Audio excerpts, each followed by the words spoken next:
councillors. Right, so I just thought I'd start out. So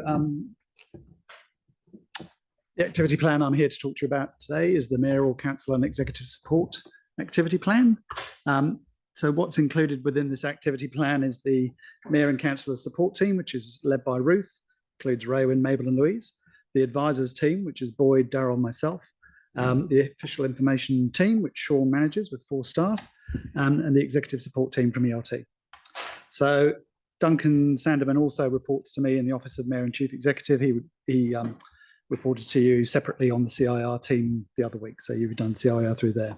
A couple of things I'd just like to say at the start for you. One is, for some of you might not know, but the Office of the Mayor and Chief Executive was originally formed back in early 2020 by merging the offices of the Mayor and the Office of the Chief Executive, funnily enough. And they were put together by Dawn when she originally came into the council. And some significant savings were made at that point in time. And then further on through the Tier 2 restructuring as well, there were some savings that affected OMSI as well at that point in time. As with other activity plans, I am proposing some OPEX savings, and I believe you'll be seeing those next week as part of the OPEX discussions. However, what I would say, though, is that given the continuing pressures for transparency and accountability we have through increasing Lagoima numbers and increasing ombudsman investigations into Lagoina, I believe we need to continue to invest into the official information team to ensure we can meet our Lagoima obligations. With regard to the recent Ombudsman report on meetings and workshop, I can say that staff are planning a report back to Council which will address the recommendations made and any resourcing implications for Councillors' consideration. The Ombudsman's recommendations concern the Secretariat and the Community Boards and the OMSI team in terms of the briefings and workshops, so we really need to look at it in the whole and see what the implications are, including a number of recommendations they made around accessibility and a range of other things. Also, I just wanted to mention again that Sean's been working closely with the call centre and the Community Boards in terms of mapping, streamlining and providing better triage and turnaround times for the elected member queries. Hopefully you're beginning to see that. We're beginning to see the changes in some of our numbers, but we still have more work to do and to get those better and back to you quicker. The queries flowchart and revised guidance for councillors is due out early next week. So we'll actually be bringing out something again to say, here are the swim lanes for different types of queries. This is where to send it to, and this is the expectation you can have and when you get a response. Okay, with that said, I wasn't going to go through the rest of the slides, but I was just going to open it up for any questions that anybody has for me in particular. Or Sean. Timothy. On our page 6, it's got the demands for openness and transparency are increasing. So your Lagoina requests have gone since 1819 through to from just under 700 through to almost, or just over 1,000 in a few years. I guess it's impossible to kind of guess what what the next increase will be. I presume, and we can only all presume that it's going to be a continued increase. With your staffing levels at present to keep within the timeframes, have you got a perceived perception over the next 10 years, or if you kind of had that trajectory for this, it would be somewhere around close to 2,000 requests, wouldn't it? If you're looking at a 10-year trajectory on facing this. Sorry, thank you, Councillor. So yeah, as I said, we have an ombudsman who is driving for increased transparency and accountability, which I personally think is a good thing. So we do need, but we're also seeing people are increasingly using Lagoimas, increasingly using queries of the council. So I suspect we can only expect to see that trend continue up. And there's also an increased climate where people are questioning Lagoinas as well. So I suspect we will actually only see this go up, and therefore the resourcing for that team becomes quite critical to keep meeting the deadlines. And my final question, with the 20-odd% that are perceived that the council isn't open, is there an area, we didn't dig down into an area of council they think is kind of hiding the gold or something? No, I didn't think the details went into that. It was a general perception. Sure. Thank you. Cheers. Councillor, I can just add that we are going to be undertaking some additional research through the resident survey in order to understand exactly that question. Where are the issues as perceived by our residents, and therefore what can we do to address those perceptions of lack of transparency? Sure, thank you. Melanie? In the agenda notes, it says that this activity area has has identified no specific treaty partnership issues. I find that odd. I think it was as we went through the process of looking at this office in particular. This office obviously interacts across all of the areas of the council, so there's always areas where we, as OMSI, have treaty issues coming through us and going through us, but the treaty team are actually the main team responsible for advice on the treaty issues. So we tend to defer to the treaty advisors in terms of treaty advice, and they're the ones who would advise the CE or the mayor in terms of a particular treaty issue. So it's a case of it's there, but it's just in this way we have to do these things. It's where you put it in I didn't put it as my main issue. I put it as a there, but a lower level issue as you go down through the rankings of the issues for us. Just following on from that, where does the treaty team and the partnership sit within the structure of the LTP? I think we worked out at the beginning, it didn't really sit in any one of these presentations that was coming. And so how do we make sure that it's resourced appropriately and those kind of things? I suspect that's a question So I think that's for me rather than you, Jonathan. Yeah. Yeah. So we've put more resources, as in money, into the treaty team. It's trying to get the people has been the challenge. It reports directly to me. So it doesn't sit under Jonathan's. The question is, where does it sit in this framework of how we look at how we make those decisions and things? All right. Yeah, so it needs to come reflect up somewhere. on that. So, So the other thing is, does this team deal with it's looking at the transparency of the information. Is this the team that does the live streaming meetings? Not at the moment. No, With those budgets sit? Secretariat would deal with that specifically. So at the moment, live streaming is only in council committee meetings, and it's the Secretariat that organise that. So at the moment, we don't deal with that. Okay, so probably for you then, Dawn, the Secretariat function, is that coming to us as well? So especially given the latest Lagoima stuff and the need to do more workshops and things publicly. Okay. Well, I think Lynn looks like she may have an answer. So you've already seen that activity plan, which predated the Ombudsman report. That's right. So it's with John Purcell and Helen White presented on, it was governance and, sorry, I can't remember. Oh, that's right, those two. So as we've indicated, with the Ombudsman's recommendations, we need to look at what the implications are. There may be a number of implications, and if there were resourcing implications, we would need to bring that to you with recommendations. Yeah, I think I'd just like to just briefly comment on that then. I know it's a different topic, but that in the past, when we've looked at potentially, for example, live streaming these instead of just recording, that was a cost issue. So I know that to do this kind of thing is expensive. In the past, we've been told we can't because we don't have the resourcing, which means I'm assuming that we couldn't do more of it from existing budget. So we would have to budget more. So just see what that looks like. Thanks. Okay, Jack. Do you have any understanding of why Lagoima questions have been going up? Is it just population growth? Is it a growing awareness of the tool? I think it is probably growing awareness. Right. People are becoming far more savvy and expect more information. Yeah. So a lot more people are engaging with us through Lagoima as one mechanism and also you'll see the flow on. The more questions we're getting, they now understand because we put it at the bottom of every response. You go to the Ombudsman and go to the Ombudsman. Yeah, and so we're starting to see those trek up as well. Right. Yeah. Oh, interesting. Which you think might be the price of democracy. What was That's that? right, the price of democracy, which you might think is perverse, not the price of democracy, may I say, in the fact that pre-2019, a third of all our reports were in PX over many years in council. We now sit between 5 and 6% of what sits in our PX work. Everything else is in the public domain. So you would expect those things to come down. But as Sean quite rightly says, actually, that's a mechanism that people are using more and more. And we do put it on everything. Okay. Kia ora. I just wanted to hone in on the great model actually, which is the drop-in sessions with the transport team. Are you looking to diversify that into the other units? Yes, no, we've certainly done that primarily with transport, which was one of the more popular units. And for example, we've done it on some of the other sort of targeted approaches as well.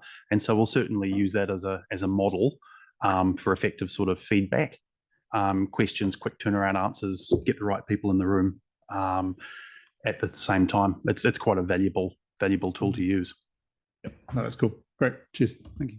Yanni, knowing that we need to move on. Please. Yeah, I mean, I was just interested in when we have a discussion about councillor support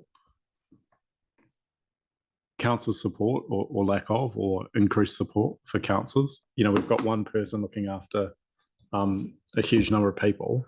There's a lot of things that I would like to get her to do, which I don't do because I'm mindful of pressure and workload.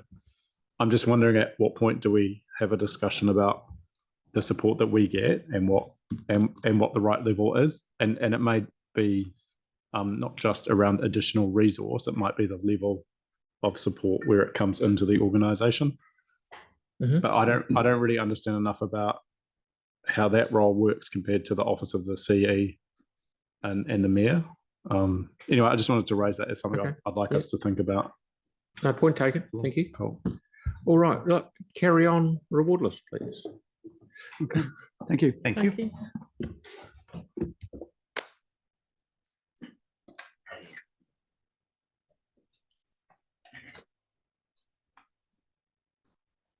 Who we got there? Performance, finance Yeah. and procurement. Yeah.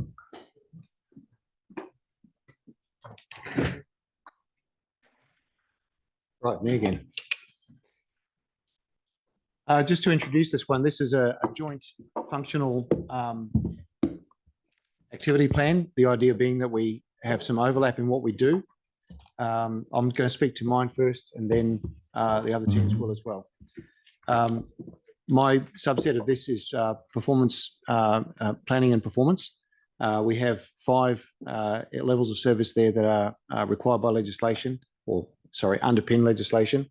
They're community levels of service, and I think you're quite familiar with them. Project manage LTPs and annual plans, track LTP implementation through monthly performance reporting and analysis, performance framework in place, especially around level of service tracking, community outcomes monitoring, and the household and business growth models, which inform DCs and spatial planning. There's a couple of things that are not legislative. The resident survey is not, and the general research we do, examples would be the Takaha survey and the OPP survey you just saw Amy here for.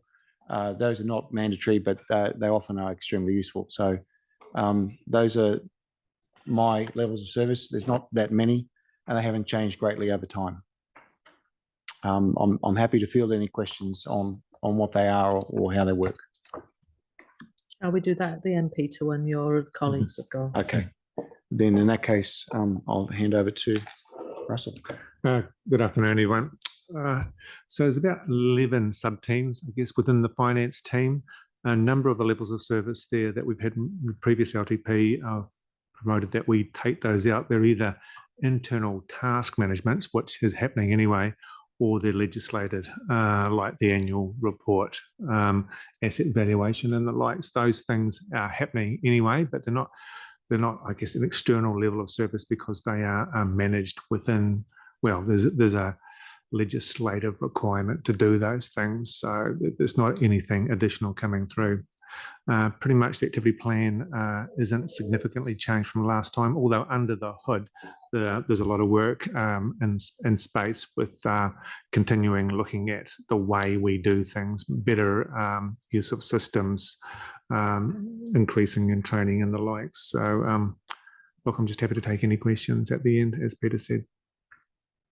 Seeing a bit of a theme with our group. Good afternoon, everyone. We're also very heavily legislated on what we do because we spend council funds. And so our obligations are to we need to make sure that we spend wisely, and we need to make sure we're transparent about it. So we are obligated under legislation of the Local Government Act and the Auditor General requirements to make sure that we do things correctly. And so we as a team make sure that that happens for all of council. We work across council, making sure that we are sourcing and contract managing correctly and within the legislative requirements. We have 3 teams within our unit that do that. We spend almost $1 billion last year over 3,000 suppliers. And we have directly impacted at least half of that spend through our sourcing activities and our panel arrangements that our team have helped the businesses produce. So we help and we help and support and deliver on the capital plan, and we make sure that we have contracts in place to support activity plans and maintain our assets. So that's what our team does, and we haven't changed very much in terms of our activity requirements.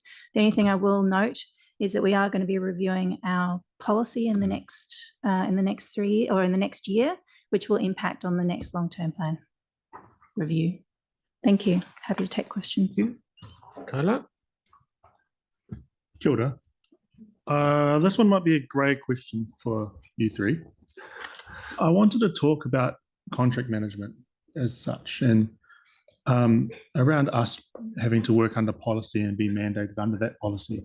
The contractors that we outsource for, if they inevitably put in, say, a price rise, is there a regulation in which they have to set a cap at where they can raise their prices on materials, for example, labour, anything of the sort? There's no regulation, but it's usually determined by the mechanisms of the contract. So depending on the contract, you could have a mechanism that says it can go no more than 5% or 3% or whatever it is, or it needs to be based on what on the indicators. So for example, if diesel's had a 15% increase, they have justifiable means to go 15% higher in their prices. And we as a council, as a customer, need to accept that. But then we as a customer can also be like, well, we can't do 15%, let's negotiate and let's look at other options on what we can do. Is there another fuel option? We need to, as a customer, look at those options. Of course. And in light of that, I'm thinking about something, and everyone knows about this, where contractors can charge, like what they call charge government money, or they'll charge council money. Is that saying, would you, in your opinion, be close to correct? I think where they may upscale? I think it comes down to risk. It's what risk we're willing to accept and what risk we're putting onto the supplier. So in most of our contracts, we don't accept any risk, and we ask the supplier to take on a lot of risk. And in which case, that's where the bump comes, because they're taking on more risk. Sure. And what's the rate of that bump? Off the top of my head, I'd have to take that away and consider it. Okay. I wouldn't know off the top of my head. I did hear, this was ages ago, months ago, around the inflationary rate that council was paying around 20 or 22% or something in comparison to the 7% that was talked about last time. And I think it was Lynette that was talking about it, that was talking about materials in particular have gone up by quite a lot. And that's where I want to ask the question on that. And I'm keen to dive into that a bit more. Yeah. So thanks for that. Yeah, welcome. Thank you very much. Tyler, any other questions? Yanni, please. Thank you. I was kind of, I guess, similar around that kind of procurement and contract management. I guess I'm just trying to understand if we've got sufficient resource to monitor our contracts, and especially in regards to things like performance and the work being done.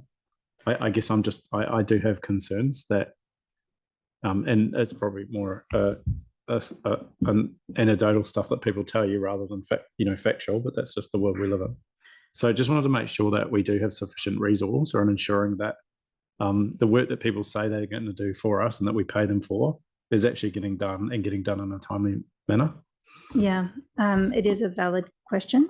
It's something that that Russell alluded to in regards to training and systems to support that. So we're going to a massive restructure in terms of our systems to help both the business and us monitor those kind of contracts. So yeah, there is a bit of work there. At the moment, we've got 23 people at least, and we've got out of that 23 people, 19 of them are operational. And they do both sourcing and contract management. So there is a number of people that do that within our team. We also have a large number of people outside of our team that do contract management as well.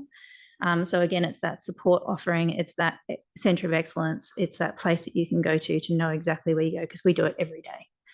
So again, I think it comes around. I think that in terms of resourcing, I mean, obviously I'd love to have more resourcing like everybody, but when it comes to resourcing, I think it needs to be, we need to support the business to make sure that we get what we need.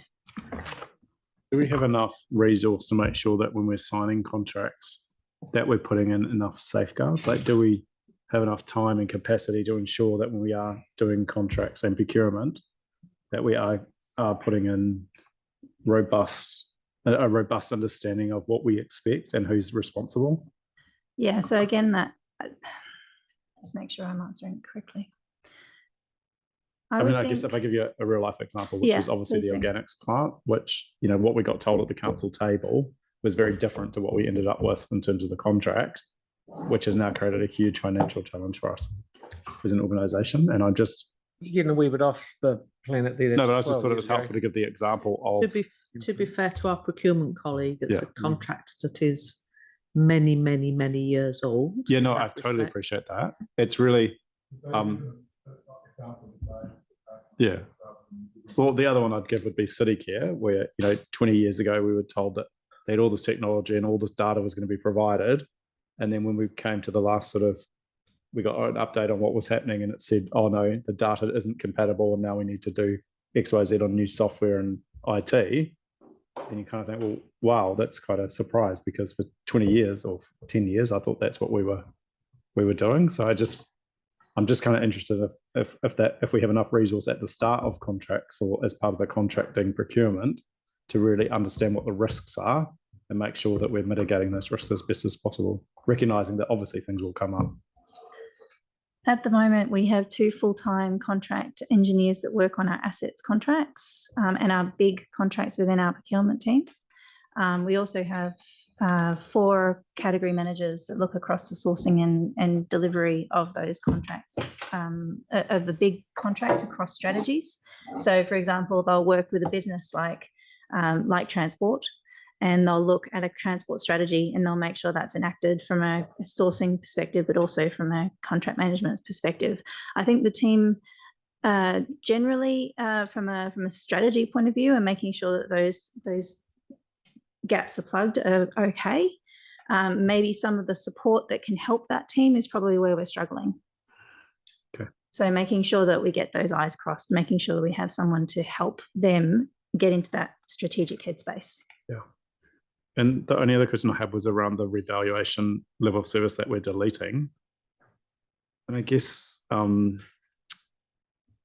know, I was quite disappointed with the revaluation process. I think in terms of just people's understanding in the community, and also, I guess, compared to some of the other councils who put a lot more, well, looked like they put more resource in terms of public understanding and awareness around impact.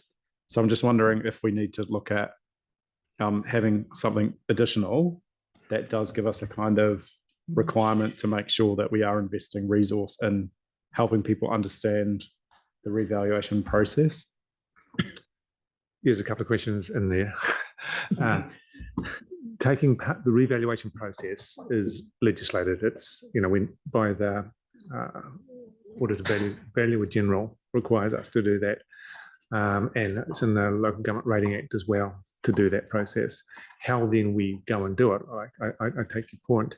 Can we better advise the public what that is? I know that we send notices out to say that it's happening. The communication goes back to QV. We're working with QV, so they provide better information. It's easier to get. There was some learnings last time, you'll recall, Councillor, that we could, help them provide a better service. So we are doing that. Us having a dedicated landing page on our website that helps people understand, and kind of work through the revaluation objection process. For sure. And that's a good point. I thought we had something, but I'll follow up and make sure that we do for in 2 years' Okay. time. That's good. Thanks very much. Carry on, please. I think they're done. We're You're pretty done. much done. You Yep. had enough. Well, it's up to you, Mr. Mayor. Have you? Thank you. Thank you. Cool. Thank you. Excellent. Righto. We are on. This is support for continuous improvement, Sean. Next one. Yep.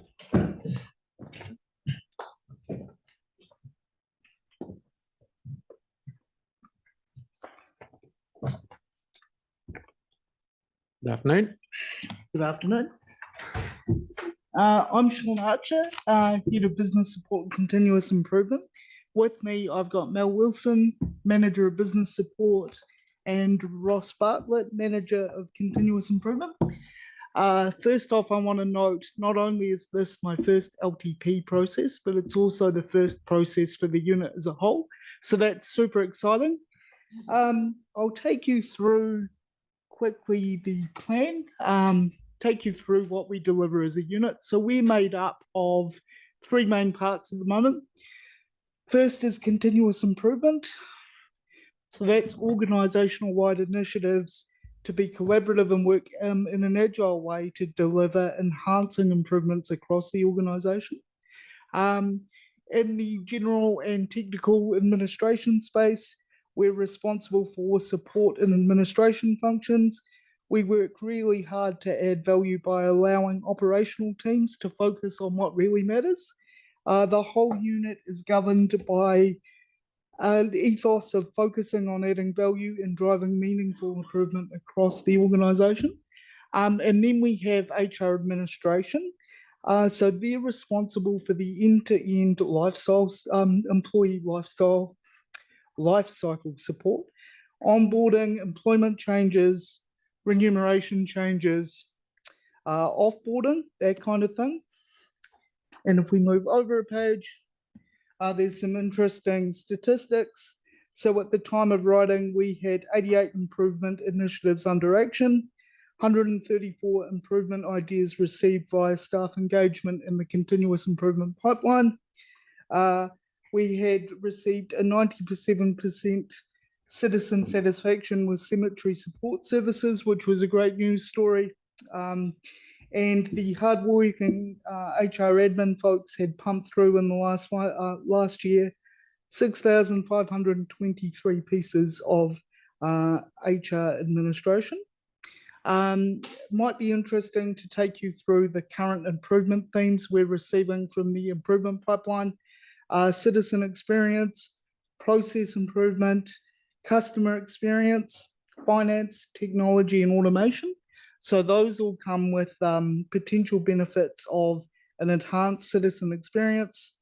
Cost saving is a big thing that's coming through, cost avoidance, a strengthened employee experience, and risk avoidance.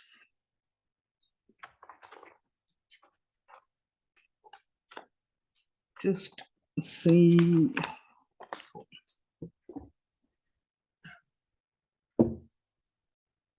So that we've got two main risks that we're working with within the unit. So that is infrastructure and regulation. So the idea behind both of those is failure to have the correct internal infrastructure in place to affect our ability to support in an effective manner. So we've got some mitigations in place there. We're going to continue to support and implement technology and systems upgrades. We're going to continually proactively review systems and processes. And then on the regulation side, we're constantly looking to make sure that we're ahead of any regulation changes. And we're going to review systems and to assure alignment with any changes. And I think we'll just go through quickly the levels of service. Oh, that was super quick. Cool. So you'll notice with the levels of service, they're all focused on addressing service satisfaction and adherence to timeframes. So basically, I liken that to just doing what we say we will when we say we're going to do it. So those are probably the main points to take you guys through. Are there any questions? Sarah, please. Kia ora, thanks so much for that, and welcome to your first team LTP. I'm just wondering on that recruitment side, there was quite a big drop off 2022-23 when it came to the KPIs on 95% of permanent vacancies filled at State Council 12 months and expressing satisfaction with the recruitment process. Yep. And I'm just wondering what led to that and what's being done to address it so that we can meet those targets. So that actually might be a question for my people and colleague, Peter, who will be presenting to you guys shortly. Okay, sorry, it was in this. Yep, this section. Yep. Anything Well, else? you got off lightly. I have. Yeah. Suspiciously lightly. Anything else? All good. Thank you very Excellent. much. Thank Good you on very much. Just so you know, we pinched Sean from central government. He's brought some really good experience for the authority. Good work.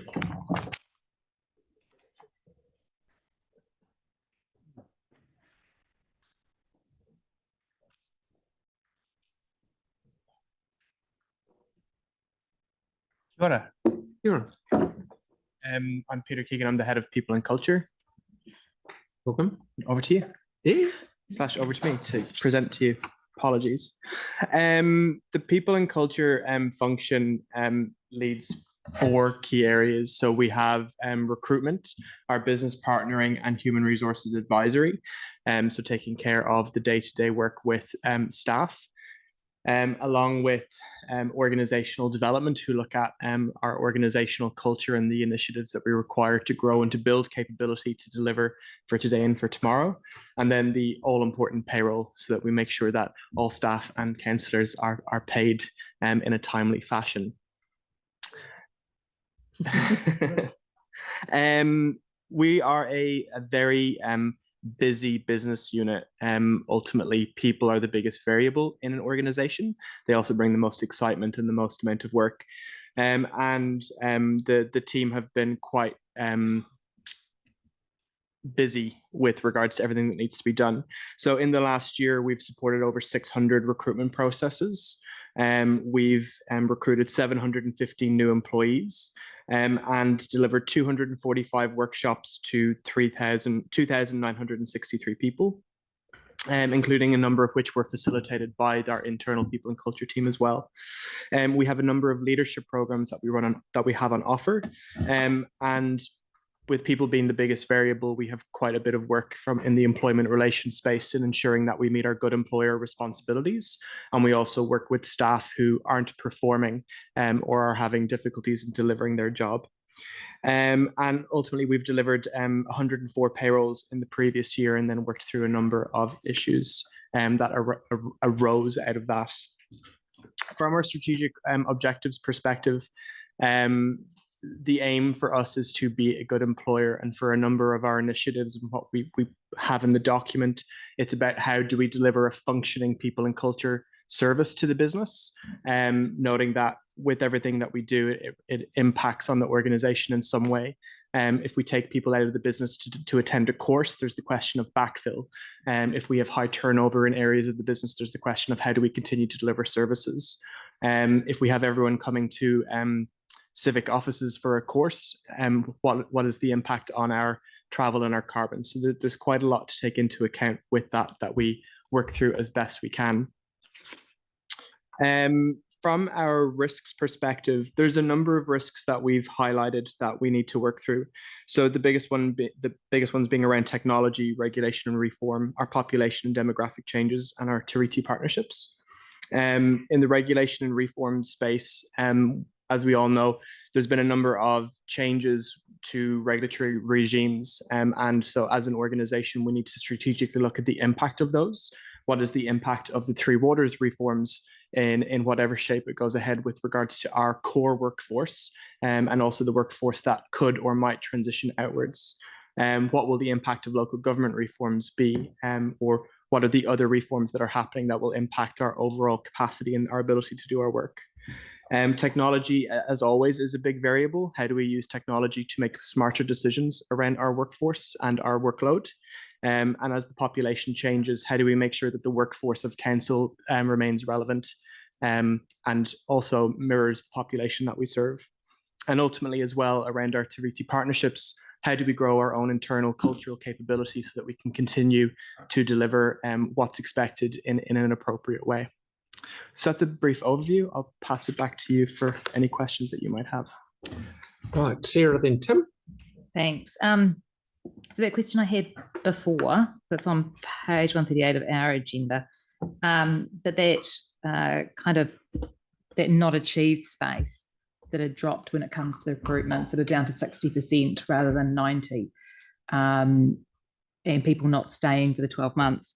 Do you know what led to that, and what are we doing to fix it? So I believe what you're referencing is actually an increase in the targets. So previously the target was 60% for retention of new starters, and we're increasing that target to 90%.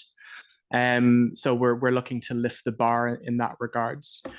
So we did achieve it in the previous year. And with the second half, which was around. Yeah, so sorry, it didn't say. Yeah, it just said that historic trends weren't achieved, but it didn't say. In the agenda rather than on the slides, it's 138. I don't have that in front of me. Yeah. What I can do is I can take it away and take a look and provide a commentary. Okay, no, that's fine. And the other thing is it's hard to tell from the graph and the financials for this area how much of the spend was on external sort of contracts, so legal, that kind of stuff. So when we heard from legal services the other day, they were saying that the legal component for HR was actually kept over in HR. They don't do the legal. So can we have that split out at all? We can indeed. We can split it out. What will come along with that is the narrative that we seek external legal advice from employment lawyers on a range of matters, ranging from an individual employment relationship through to policy advice on a collective agreement or an employment agreement, and what the way forward we need to navigate certain issues. So we can split it out, but it would be a broad answer to potential individual employment relationships. What have the trends been like over time?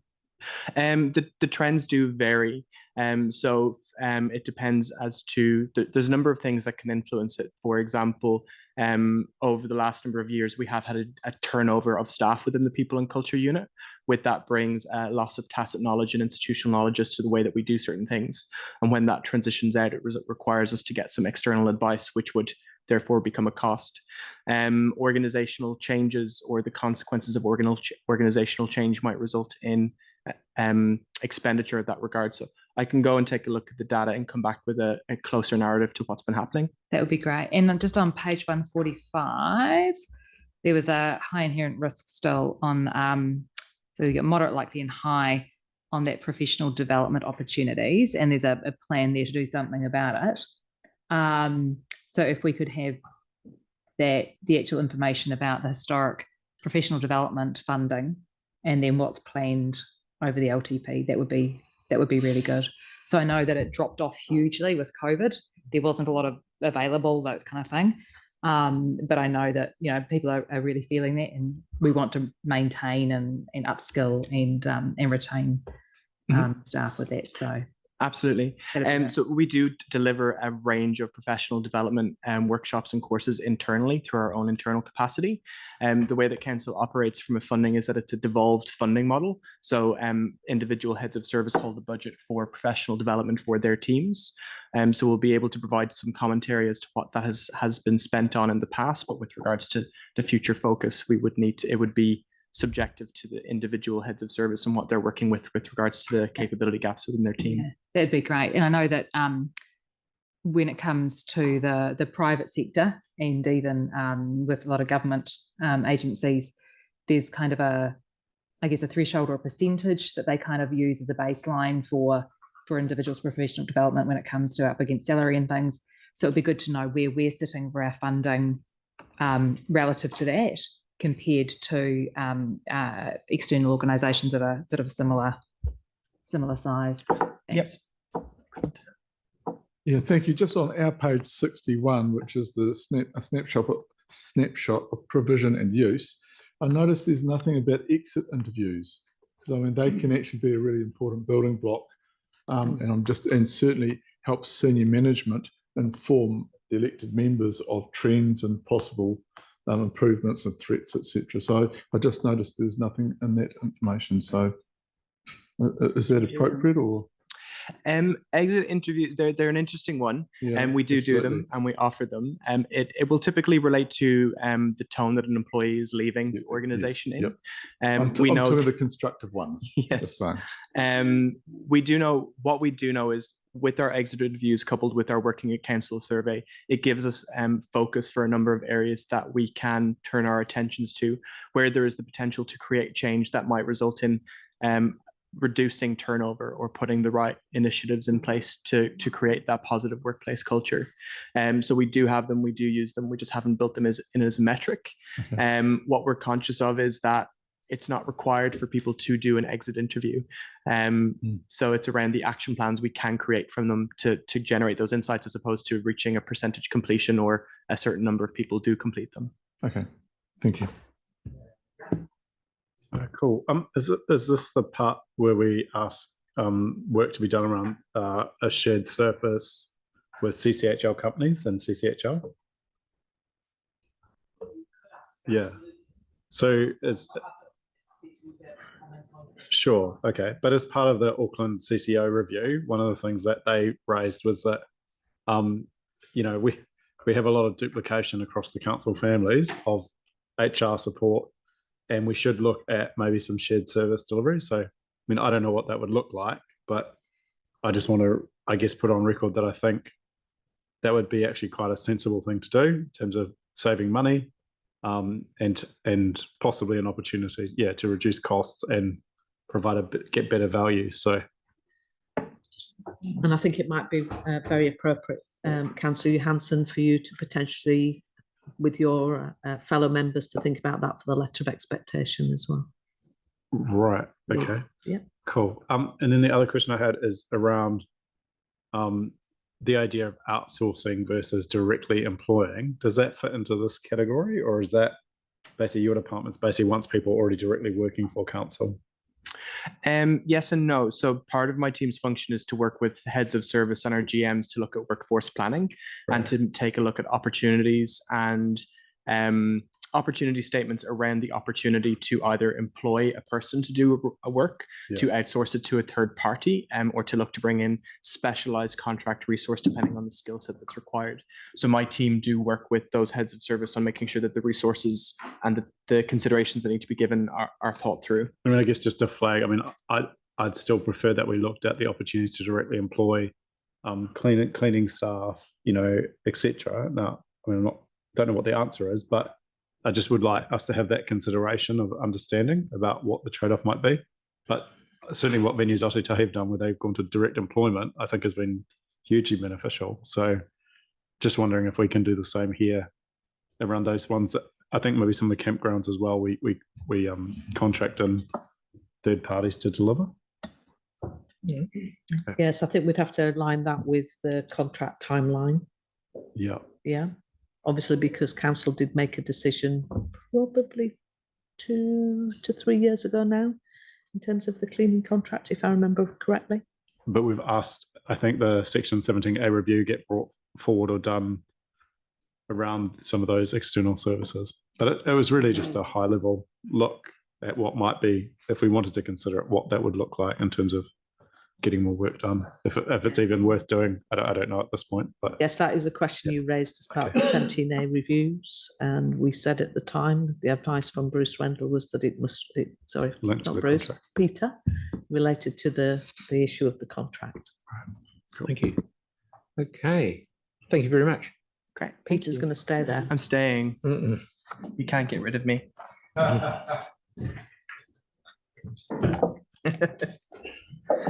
So I'm just being joined by Brendan Cowles, who is our facilities operations manager.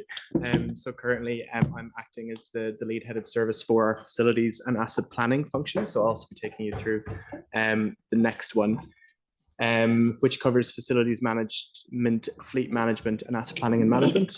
I can speak to a certain extent on all of it, but at a very high level, and I'll be referring to Brendan for any detailed answers that you may have. The facilities and asset management services cover three main areas: facilities management of our sites, fleet management, and our asset planning and data management. We carry a large book with regards to facilities and asset management. So our corporate accommodation building book is valued at approximately 6.3 million as of June 2023. And we have 38 service contracts with an additional approximate revenue of 45 million to maintain and manage those agreed facilities. Our electricity usage is $16.52 million per year. And this is an important one to note for councillors, as some of the challenges that we're going to face over the coming years is around increased electricity usage.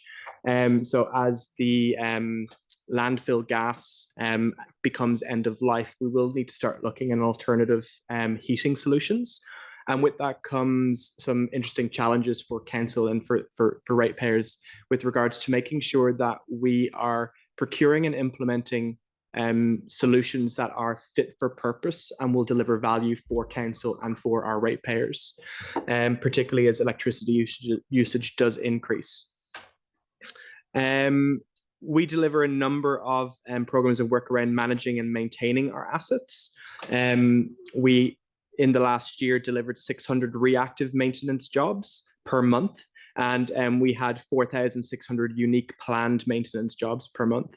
So the work of the unit is very much between that balance of proactive versus reactive management.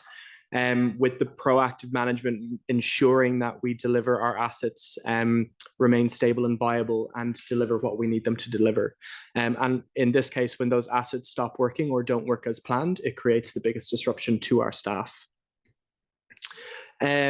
A number of our risks in this space do relate to its climate change, and adaptation is our biggest risk, along with aging infrastructure and how we work towards remedying some of our infrastructure problems, such as removing asbestos from the buildings where it's been identified that it still remains, along with the demand for data and looking at the utilization of our fleet, of our accommodations, to make sure that we're getting the best value out of our assets, and working through that. And then that coupled with technology, technology is fantastic in that it allows us to understand problems as they're occurring faster so that we can respond to them. But it's also about utilizing the data that exists to look at future utilization and future use. And on that note, I'll pass over to you for any questions that you might have on. We're looking pretty good. Yanni, please. At risk of kind of repeating something that's been raised in another one, but take, for example, like the Linwood Service Centre. Does that, your facility manager, but the staffing levels around the service and customer support, is that basically how it works? Because I guess I'm just wondering, like, what's the opportunity to look at the space that we're doing in terms of like New Zealand Post and community board meeting rooms and service centres, and how that's fit for purpose? Is there a sort of corporate property review that we look at around our assets to see what's fit? I'm just mindful that we've you know, lost a community board and had an amalgamation or a disestablishment, and we've had no real discussion about meeting facilities, space required, etc. I'm just trying to understand what unit that sort of discussion in terms of just the physical space and the appropriateness of the space. I think it's fair to say that's also a conversation that would be with John Fassell as the front end deliverer, as the head of service. Yep. So you guys just maintain it. You don't look at the. So like getting, I mean, to give you one, getting proper IT into the service, the community board meeting room, for example, so that we can have as, you know, good a quality Zoom or remote meetings as we get up in the mayor's lounge, for example.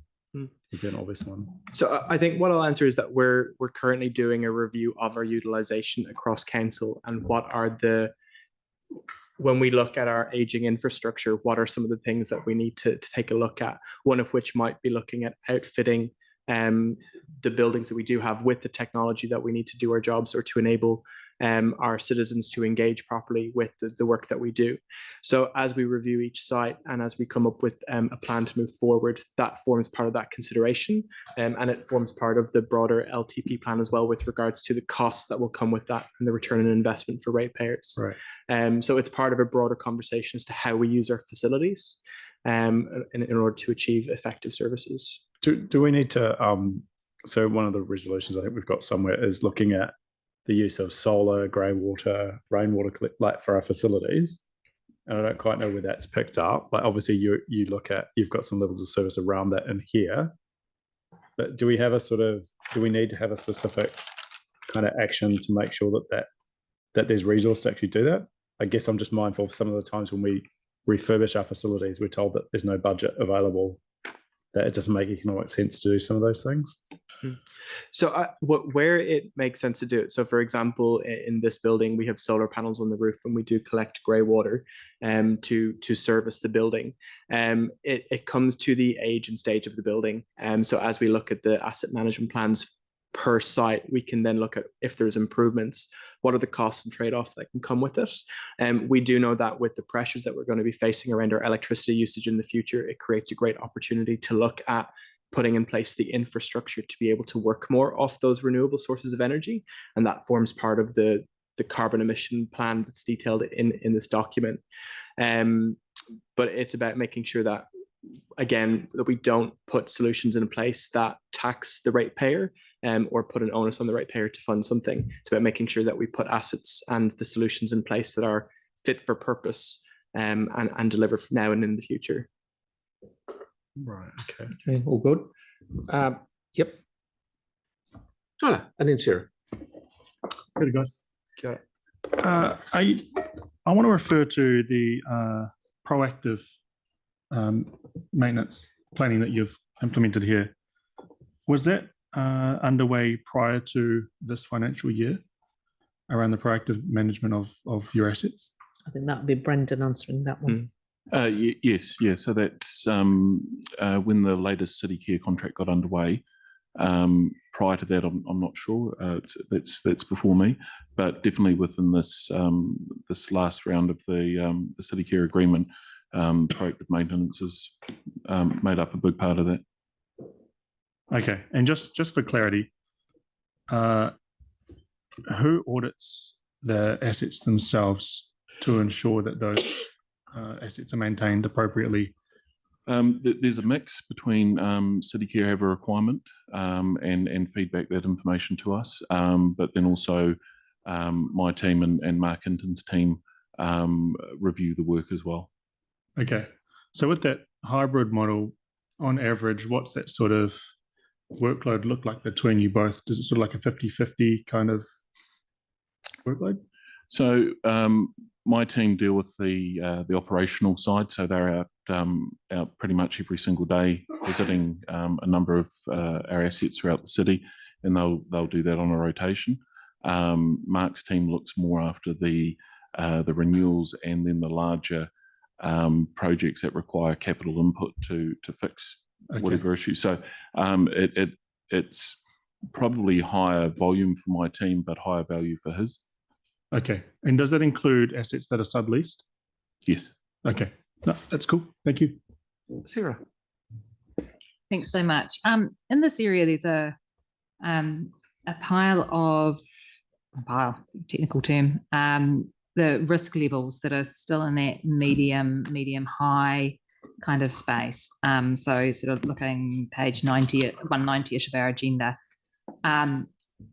There's comments like prioritise continued advocacy for increased investment in asset portfolio management, those kind of things, risks around fleet and buildings.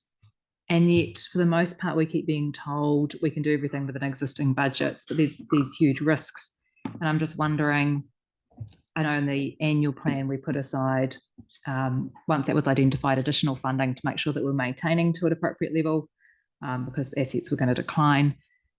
What's needed to reduce these risk levels for us, being that these spaces and places are so important to our communities? So a very, very broad question there. It's a broad question, and I think we would need to take away and to work through specific examples. With Yeah. all risks, you can't eliminate the risk fully. That's right. So it's around prioritizing what risks do require the right mitigations, and therefore what is the cost that comes with it, compared to, is it a solution or a risk mitigation that's a short-term solution versus a longer-term solution. So we can work through each risk, but if there's any that you have a specific question or concern about, we could take that away to look at those. Yeah. So I mean, there's facilities management, so facilities maintenance, kind of things, and making sure we're looking after what we've got so it doesn't decrease to the point where there's larger amounts needed, and that we can reduce our reactive spend on OPEX. There's still a high risk level here on the vehicle fleet and emissions, and I'm just making sure that we've got enough funding on board to make sure that we've got the transition to the electric done properly, and that actually the maintenance of those, pretty much anything where there's still a high risk level, and there's one here very high as well. I mean, it may be that we choose not to take up the funding that might be needed, but knowing what that funding is and the impacts of not spending it is really important. The other question was actually just in the there we go, page 182. Go back to there. On the diversity piece, and people feeling like the community facilities that we've got are accessible and safe spaces for also not just accessibility for people who have mobility issues, but for transgender, non-binary people. So apart from the bus exchange in Tūranga, I think all of our other facilities that have been around a while have only male and female toilets, and they're labelled as such. It says here that we, review facility and activity service, but just reviewing it's not enough. When will that kind of information come to us so we can, see what we can do to actually change those spaces? And it may even be only signage to make sure that everyone feels welcome. I think they're good observations, and it's good consideration for the team to take away and think about as we look at the management of those assets, and as we look at the opportunity to review them. How do we look to include more gender diverse toilets, or changing facilities? That there's broader things that we can take into account, and we can build. Part of that should come from the LTP planning, where we do go out for consultation, so that if our citizens say that's important, then we can prioritize it within the work. There's also the aspect that from a risk perspective, it's also around our willingness to tolerate some of the risks. So, some risks might be high, but that's a risk of it occurring, but the impact might be low. And it's around what we want to put in place to actually manage that, or whether it's a tolerable risk. So we can continue to work through that and take some of your comments away for feedback outside of. That's good. Lastly, Mark. Thank you. I heard you mention the electricity potential to be going up going forward. Do we have things like solar and other green solutions installed in our facilities? So in this building in particular, we have solar panels on the roof. So we know that we do have renewable sources of energy in play at council across our sites. There's an opportunity to review future use and what that will look like from a sustainable perspective, without blowing out any potential budget or any costs that come with it. In talking to the team, and I'll let Brendan comment on this as well, is that the wording that I was given is about we need to look at viable solutions that will withstand the test of time, and not be a burden on the ratepayers. So, we could look at some green solutions that are quite expensive to implement and wouldn't see the return on investment down the line. So therefore, that's not necessarily the best decision. But as we identify that the LFG is running out, and as we identify that piece, we are looking at alternative solutions and presenting options. Do you have anything to add on that? Yeah, so just to back that up, there's a large piece of work going on at the moment looking at those viable options, and every time a community facility, for example, comes up for renewal, we look at options then of additional solar panels, or to answer Councillor Templeton's point before, the options around the spaces and the toilets and that kind of thing. So as they come through, we look at those one by one, but then there's also the bigger piece going on as well. Yeah. I guess one of the things that I have in mind is the Matatiki Hornby Centre. Do we have alternative energy solutions being put into that as that's built? I can't answer that one, sorry. It's a Sport and Rec project and been looked after exclusively there. So we'll assist once the building's operational. But yeah, I can't answer that one for you. Cool. I'm certainly interested to see if there's solutions we could work towards and look at with a low impact on rates would be good. And lastly, for me, when do you think the last handful of landfill gas is going to end up coming out the end of the pipe? Handful or breathful? Gobful, whatever full, bagful. When's the gas run out? I think an actual figure is hard to pinpoint. What we do know is that the asset is coming to the end of its life. So the sooner that we can identify and move to a new solution, the better, before we end up in a place where we have no solution to move forward and a building that still needs to be heated. Are you aware that I've talked to your guys about electricity? You know where I'm coming from, yeah. About hydrogen? Yeah. Yeah. And so we stop there. No, stop. I'll go on for hours. Right. Thank you. Thank you very much. Thank you. I'm thinking about Russell and being able to do the financial strategy. Right. Now we're supposed to have a break now for 10 minutes, but while we're on a roll and Russell's been waiting there patiently, is everyone happy to carry on? Give him back 10 minutes of his life. Yeah. Welcome back.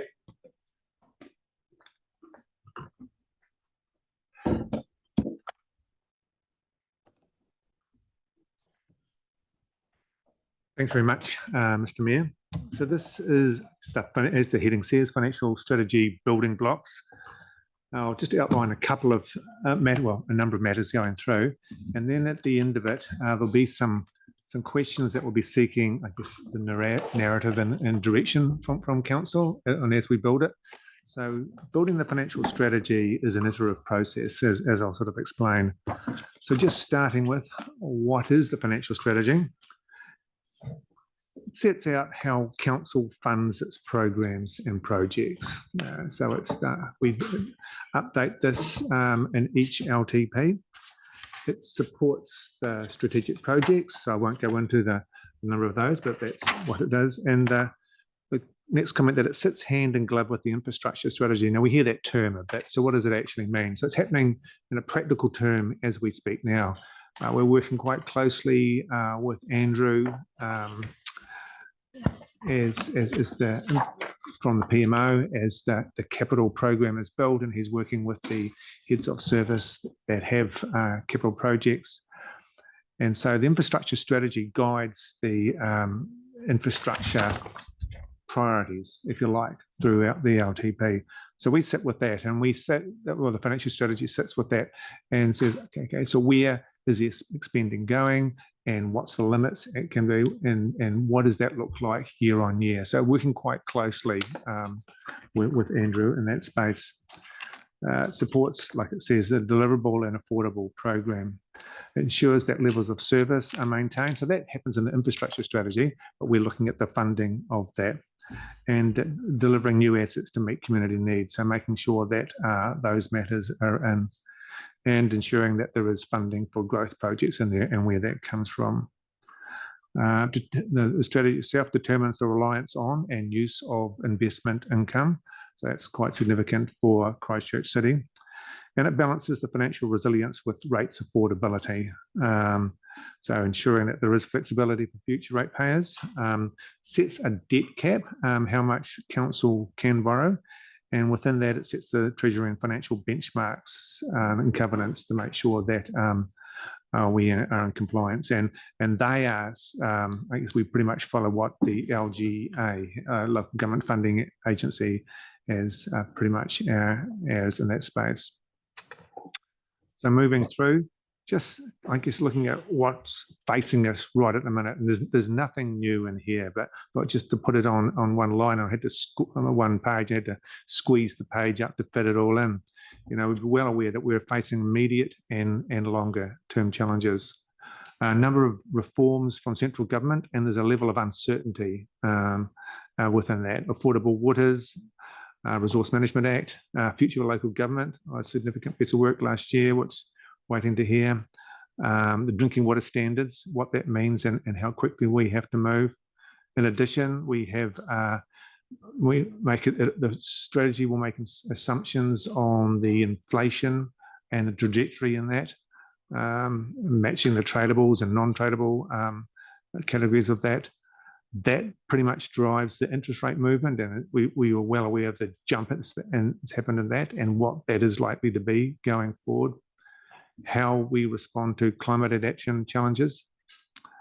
And there's been significant increase on key contracts throughout the organisation. So I've just highlighted a couple there. Insurance valuation and audit, you'll be well aware of, but there are others as well, as I'm sure other colleagues have mentioned. We have in the current strategy of migrating renewals expenditure funding from debts to rates. So we'll come back to that. The OPP, future operations, and what that's going to look like. And the impact of Te Kaha is significant, both in a number of areas. The borrowing capacity, the impact on rates, and from a project management governance point of view. So there, a number of those are inputs into the financial strategy. I'm happy to take it, Mr. Mayor, I'm happy to take questions anytime, but we're coming to some of the decision points now that I just would like to work through, have sort of like a interactive session, if that's okay. So just seeking direction that we can capture the narrative is correct, and we'll continue to push through that. So a key, a building block, if you like, in the strategy is ensuring a sustainable work program and budget.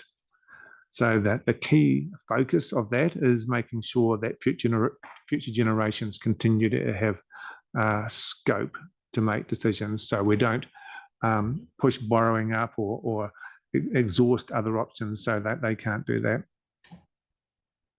I would imagine we're quite still keen on that.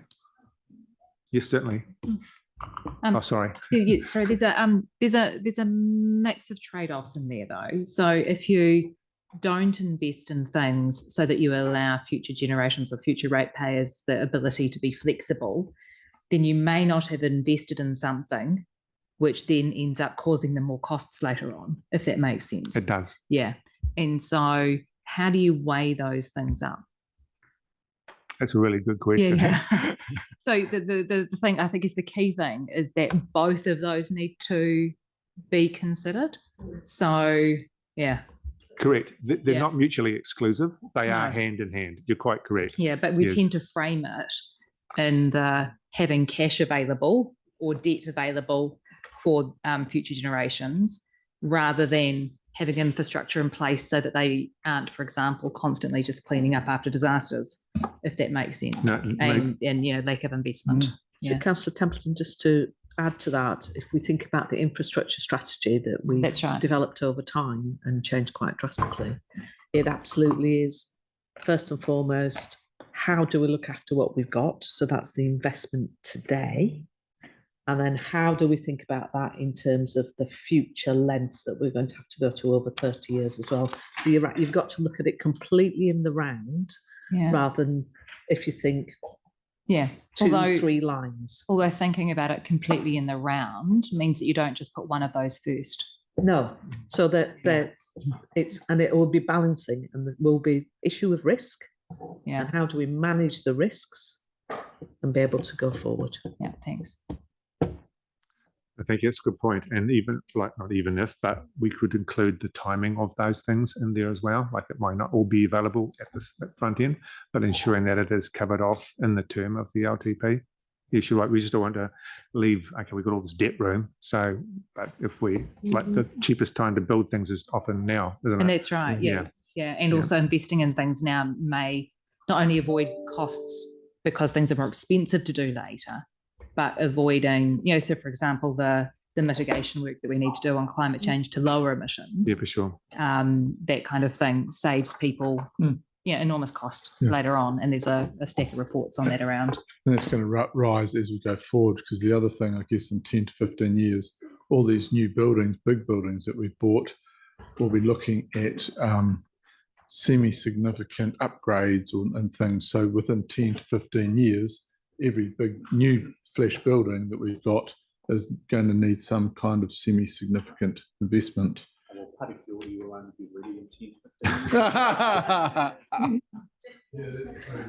Just remember, it'll be all ready to restart. Recording.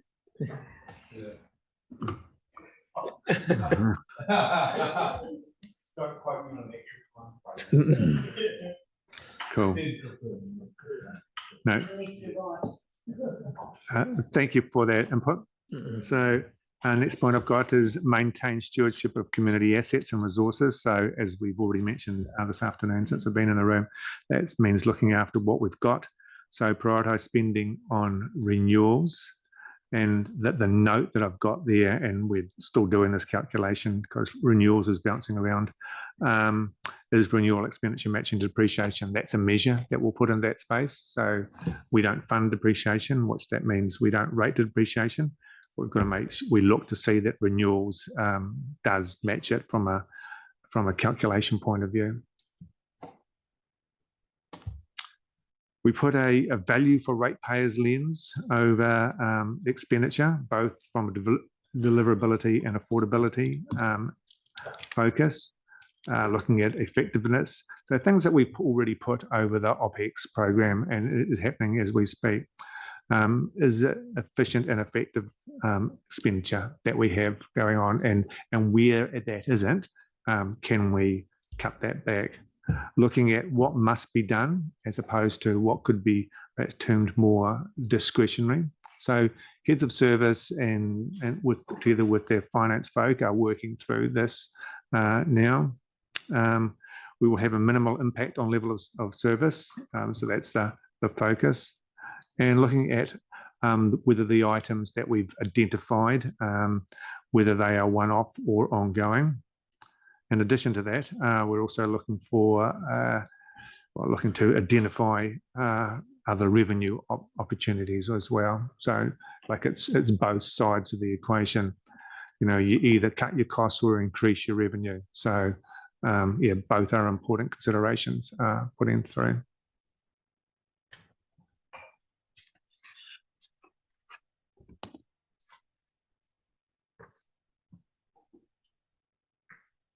Oh, more?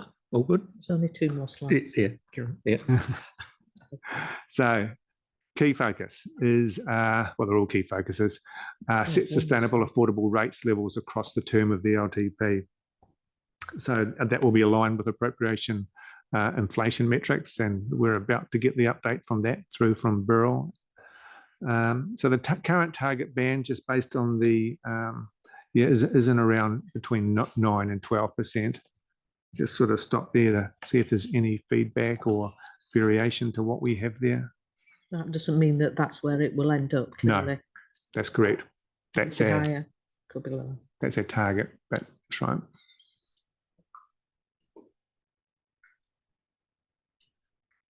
I've mentioned the term debt headroom a number of times, and what that is making sure there's space between the amount that we could borrow and what we have borrowed, that there's sufficient capacity to I guess, cover unforeseen disaster events,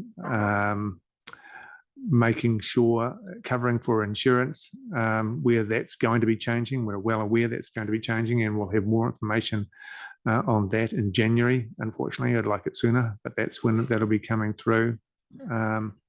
We'll review the impact on future borrowing. Like I've said, we covered that a bit. So the proposal at this point is to move that debt headroom from 400 million to 600 million. We'll provide as part of the further development of the strategy what that looks like going out, what our level of debt, program debt will be looking like, and how that debt room would impact on that.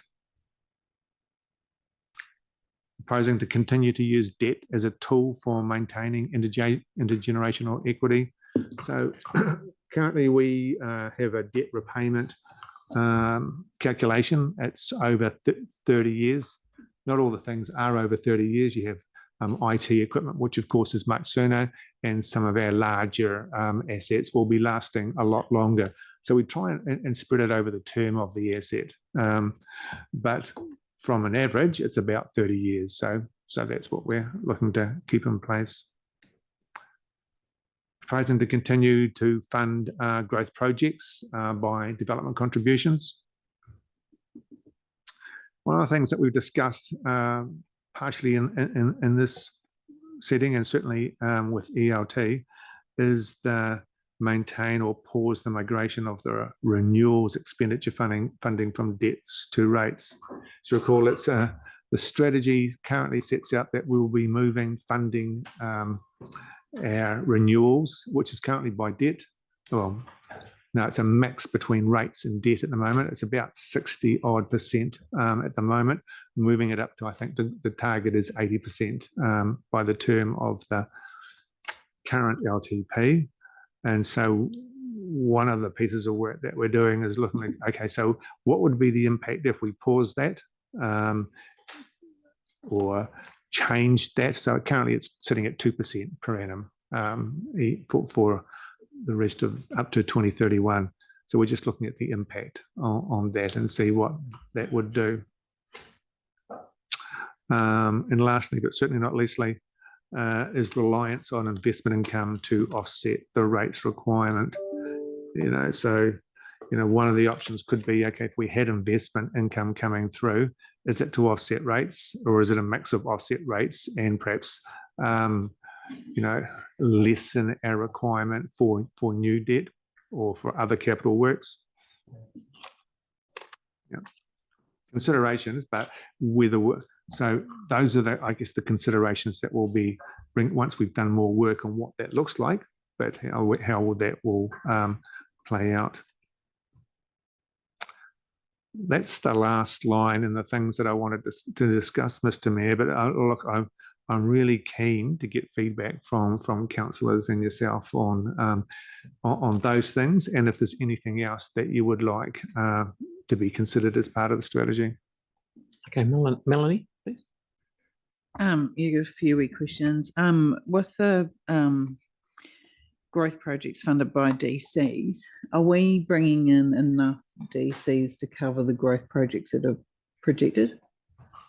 Like, do we need to look at that again?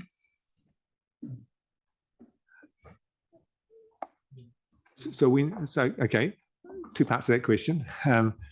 My understanding is that there's significant reserves, so DCs that have been received that are ahead of the capital program.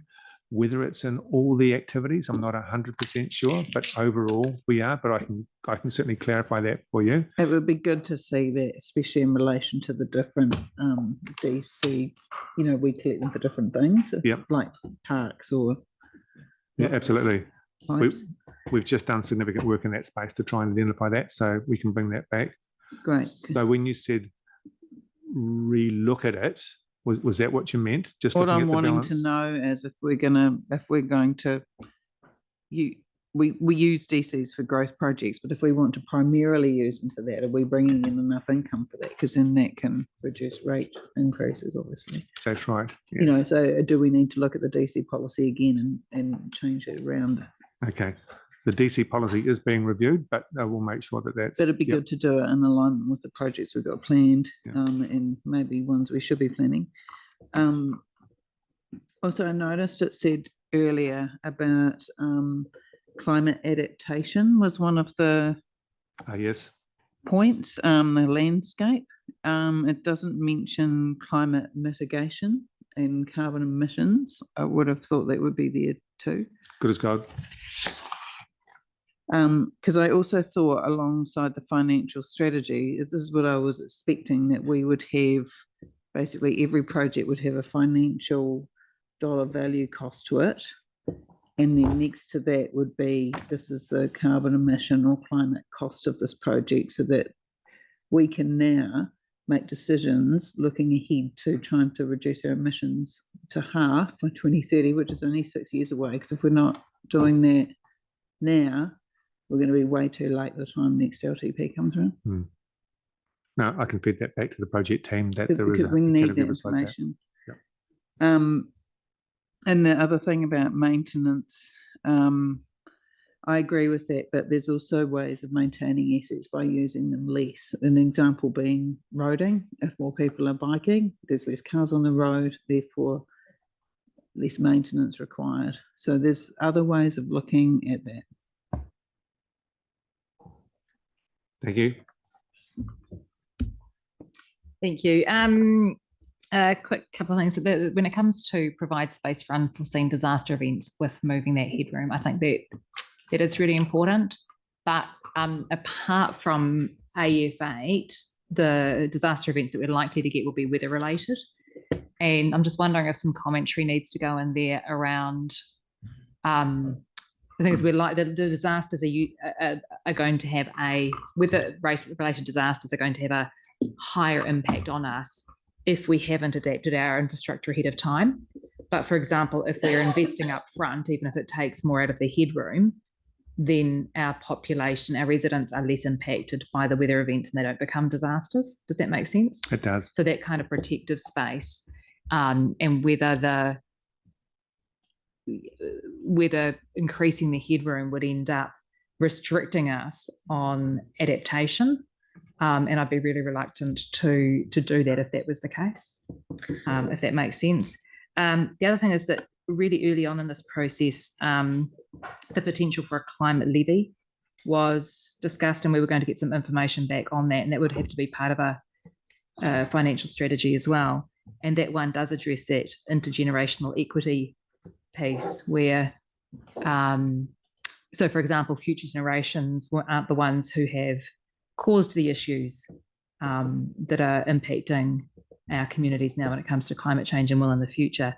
And so current generations paying for some of the solutions up front rather than burdening future generations both with the impacts of climate change and paying for it is an intergenerational equity issue.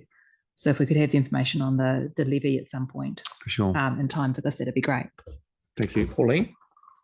Thanks, Russell. So I'm really particularly interested in the debt headroom and the migration of renewals expenditure from debt to rates. So I know that you said you're bringing back the information on the impact of looking at that migration issue. That's correct. So that's good, because even if we can just temper that for a couple of years while we get over the bump, is where I'm coming from on that one. So reducing that, 2% a year, maybe reduce that down a bit. But the debt headroom, what are you going to bring us back on that one? Are you going to bring back some options of different scenarios or what? Before Russell answers that, just want to add to it. I think critically knowing the history and the impact of the headroom and how important that is, we would need to do a risk assessment. A what? A risk assessment in terms of whether you kept it at 400, took it to, for argument's sake, 500 or at 600. We'd need to be able to describe to you what the risks and how those are mitigated. Yes. And what's the lowest we've ever had? I'm only aware of the 400. I'm not sure what it was prior to that. Sorry. We might have gone down to 250. Yes, because if you could bring us back that number, that would be good. Okay, I mean, what was the lowest? Right. Yeah. Okay. Thank you. Kia ora, thank you. I've heard from some of our longest serving councillors that the situation that we're finding ourselves in now is essentially no different to where we've been before on some of our previous long-term plans. So what I'm interested in is, how does our current position compare to some of the situations we've been in the past? And perhaps more specifically to what we've got up in front of us now is, what are we doing different this time, if anything, from a strategic approach? So just for clarification, thanks for the question. So when you say how do we compare to the past, do you mean as in the challenges that we're facing? Yes. Okay. And then what are we doing differently with our strategic approach as to how we're going to tackle it?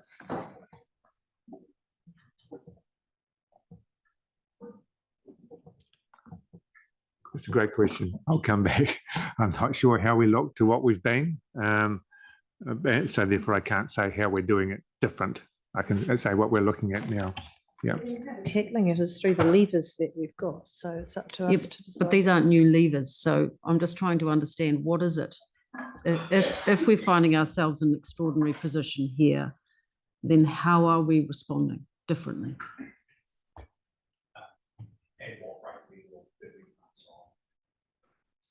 For sure. Yeah, for sure. There's a mix of things in that space. Yeah.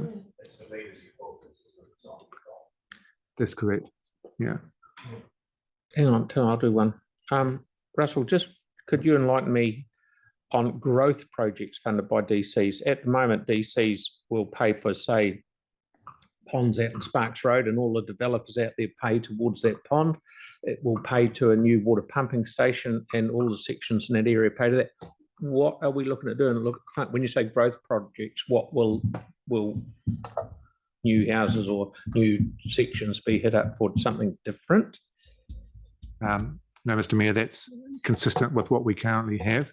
Yeah. So what I'm talking about is when we have a project, it's broken down. It's either maintain a level of service, an increased level of service, it's growth. So where it's growth, it's being because we're getting more folk coming in to using the network.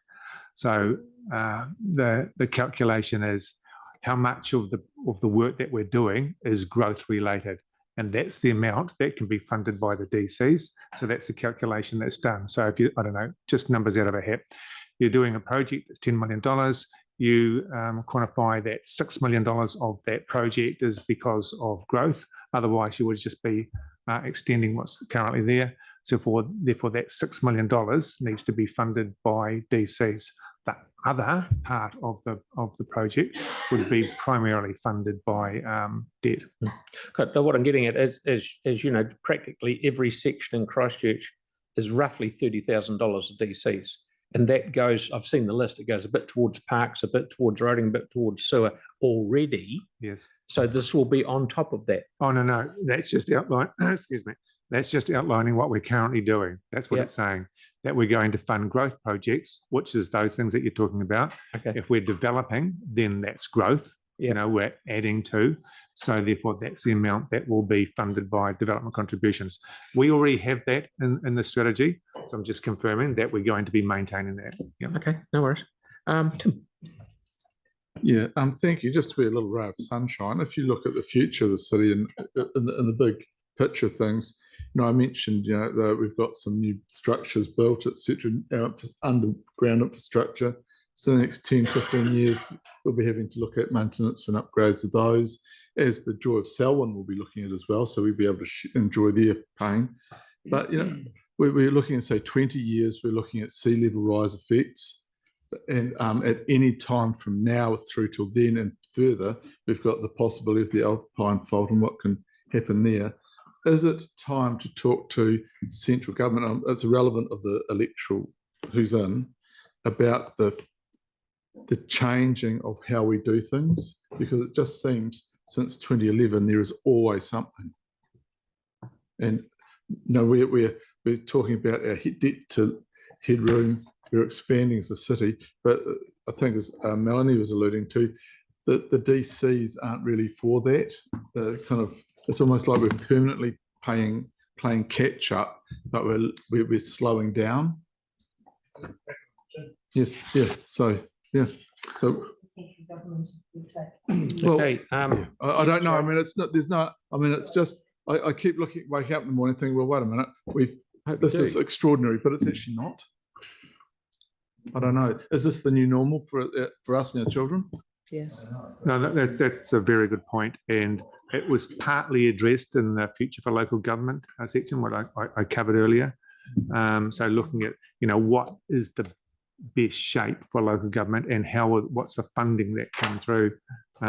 How much should central government pay in that? What does it look like? So at the moment, it's what we've got, but for sure, yeah. Okay, you're right. Tyler, please. I was just interested in those DCs actually, and I'm not quite sure how it works, and it'll probably be good for public knowledge too, is around the way that DCs work, and are they centralized per ward? Say, for example, Andrew's been talking about this. Andrew's, are they centralized or are they by ward? So to help Russell and yourself, apparently we have a briefing in about 2 weeks on DCs. So okay, if you great. could just hold that thought. Yep, I can do that. In the meantime, I can send you a graphic which gives you a pretty good example. It shows which parts of it are specifically around the area that they're being paid from, and other parts that are not as specific to the area. You'll find it, I think, very keen to see that. Thank you. It should be a map. Yeah. Thank you. Just wanted to check my understanding on the current target band mentioned there of 9 to 12%. Is that saying targeting to have 9 to 12% rates increases? That's the feedback from the session that we had upstairs in the Mayor's Lounge, where we looked at a number of options, and that was within the area of a bell curve, if you like. So as Dawn alluded to, that's not set in. We're just looking at it. Okay, that's about where we're trying to get to. Sort of feel that's a bit high for myself, but that's okay. Yes, that's it. Okay, Yanni. Cool. Yeah, I'd welcome getting the information back on the DCs, and I think hopefully when it comes back to, if we're reviewing it, the idea of a DCs working party, which we did have with developers previously. Can I just ask, is one of the financial strategies that we've got looking at a regional rate levy for facilities, events, and organisations? I was just mindful of like the eco event system briefing that we got today, how much benefit goes to the region, and yet we're paying for it all, aside from maybe some central government funding. So I would have thought that one of the financial strategies should be trying to get an increase in the regional contribution. Also, I think the previous mayor, and it kind of touches on the DCs, but we did talk about if Environment Canterbury could charge DCs for regional facilities, because if you look at Christchurch, fastest growth in Selwyn and Waimak, and yet we're not capturing any of that going into our facilities. So just as a question. And just finally, I guess there's been some talk of, previous LTPs, but again, I just kind of am struggling with the whole renewal expenditure funding through debt and slowing that down coming from rates. But I just think it would be really good to understand what we did post-earthquake, which was defer our renewals on the basis that SCIRT would fix and give us stronger infrastructure, which hasn't happened. And so now we've got this massive financial challenge because we've now got to fund the renewals of our streets with money that we don't, that we're struggling to afford, right? So I don't know if the financial strategy will reflect on that, but I know previously we told it's going to be 30 years before we get back to a pre-earthquake level of renewals. And I don't quite know where we've got to in terms of financial strategy, but I would like to understand for that roading renewal, where we're at in terms of the time frame and the cost, and what that means around things like maintaining or pausing it from debt to rates. Sure. We shouldn't lose sight of the fact that it's 13 years ago. The government did give us $17 billion.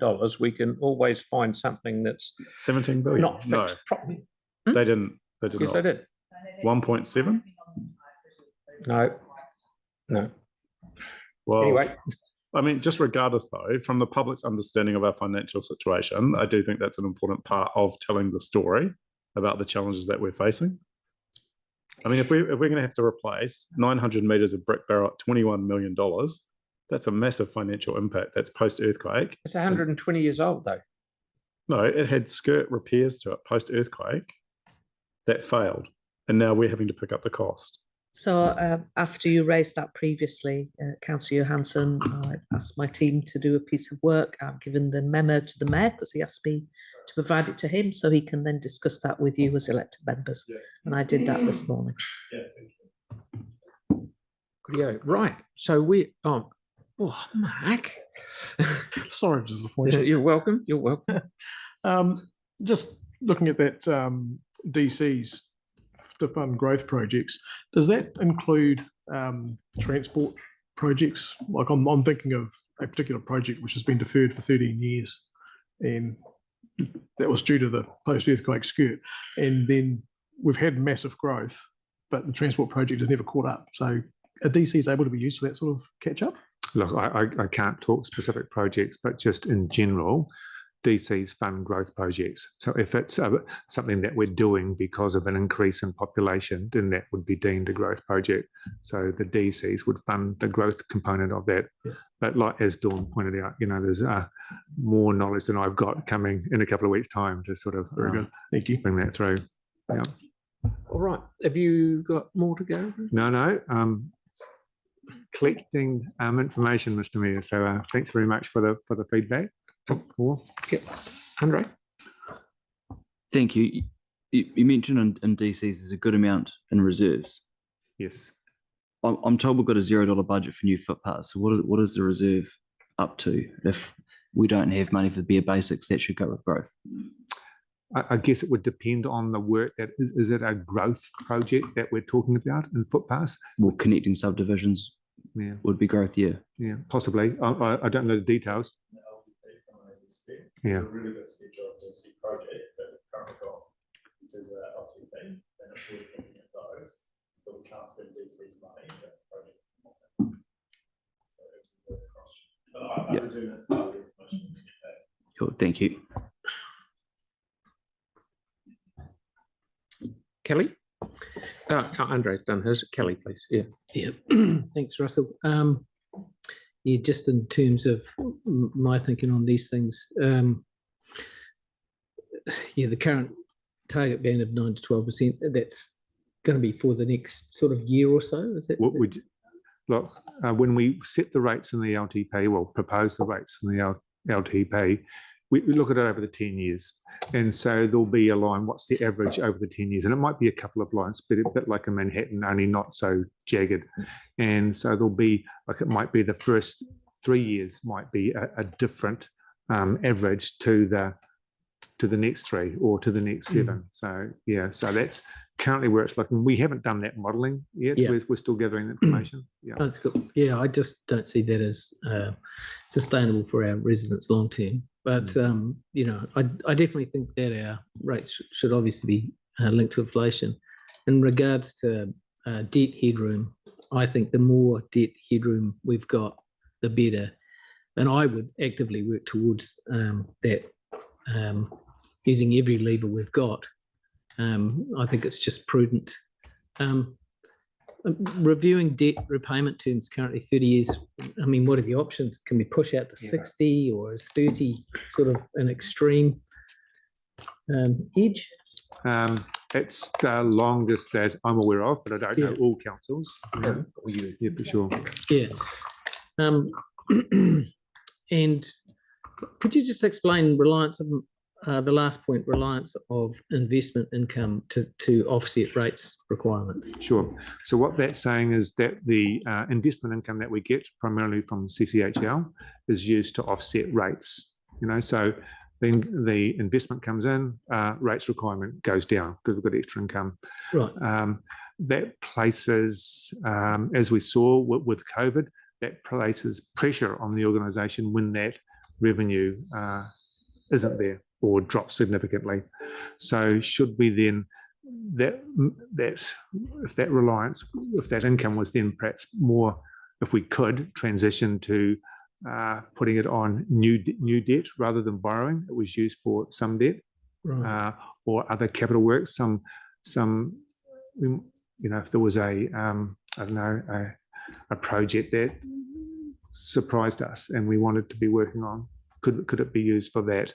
All I'm saying is if we put it all in offset rates, and that's fine while it's there, that's when it's not there, we have the challenges. So we've borrowed in the past to even those out, haven't we? For COVID, that contribution. For COVID, there was a borrowing for operating expenditure, and so I think it was over a 5-year term. We had looked to repay that. We repaid it back ahead of time, which was really, really 2 good. years. Yeah. Okay. But those were exceptional circumstances, That's Councillor right. Barber, for COVID only. Yeah, so it wouldn't advise borrowing to pay for the groceries. Yeah. Thank you. Sam, please. Yeah, thanks. I agree with Kelly. The only thing was, I wonder if we could get some comparisons, and I think you kind of touched on it, just around the debt repayment terms and the like with other councils. But if we could get some information on that, just so, I mean, any of the stuff where we can compare it to others is probably really useful. Good as gold. Thank you. Great. Cheers. Okay. Thank you, buddy. And Pauline. Yeah, and also our relative debt to other councils would be quite good. My question is actually about the inflation metric that we use. Is how many different metrics are there, and why are we using Burl? Burl have been the sector provider for quite some time, and they break it down to different categories of expenditure throughout council. Within capital, they break it down to pipes, water-related, transport. Within operating, there will be one for employee costs as well as a couple of others. And sort of average it out. Yeah, so we do a weighted mix on that, where expenditure is and what the impact is. So overall, we'll apply that. Looking back, Burl have been pretty accurate in what they've been recommending or proposing. We are looking forward, so it is difficult, to tie that in. When we had the lady from the Reserve Bank here about 6 weeks ago, it was interesting just listening to her and looking at what the proposal from the Rural Bank was looking at, Reserve Bank, and it was very similar to what Burl had come out as well. Yeah. The thing is, we can only know with what we know now and what we think is going to be happening in the future. Yeah. We can certainly all get caught out by a nasty surprise, as we have had within the last couple of years. But that aside, that's why we use Burl. They're commissioned by Taitura on behalf of the sector, have been for a number of years, and they've, like I say, what they provided has been very accurate when you look back. Yeah. So you're quite confident that's the correct metric to use? Well, you've got to use something, and so we'll look to them as we perceive them to be the best in the marketplace for the local government sector. Thank you. Thank you, and rightio, we're there. So thank you very much, Russell. That was good. No, thanks very much, and thanks for the conversation. It was very excellent. Thanks, man. Okay.